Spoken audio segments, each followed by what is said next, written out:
खामोना इथं पहाटे आग, शेडमाके कुटुंबाचा संसार राखेत, जीवितहानी टळली। खामोना गावात आज पहाटे सुमारे 3 वाजताच्या सुमारास अचानक घराला आग लागल्याची घटना घडली। फुलनबाई शेडमाके यांच्या घरात कुटुंब झोपेत असताना ही आग लागल्यानं गावात एकच खळबळ उडाली। अशोक शेडमाके हे लघुशंकेसाठी उठले असता आग लक्षात येताच त्यांनी आरडाओरडा केला। आवाज ऐकताच गावकरी तात्काळ मदतीसाठी धावून आले।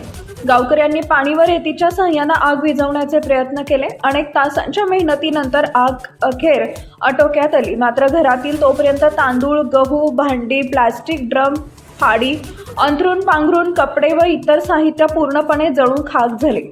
या आगीत शेडमाके कुटुंबाचा संपूर्ण संसार उद्ध्वस्त झालाय। या घरात अशोक शेडमाके, पत्नी वर्षा, 2 मुली नंदिनी व पाखी, आई फुलनबाई असे 5 जण राहत होते।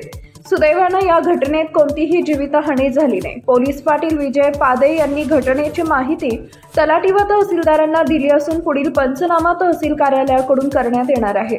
प्राथमिक अंदाजानुसार शॉर्ट सर्किटमुळे आग लागल्याचं सांगितलं जाते। टाइम्स ऑफ महाराष्ट्रसाठी राजुरा विधानसभा प्रतिनिधी अमोल राऊत यांचा रिपोर्ट।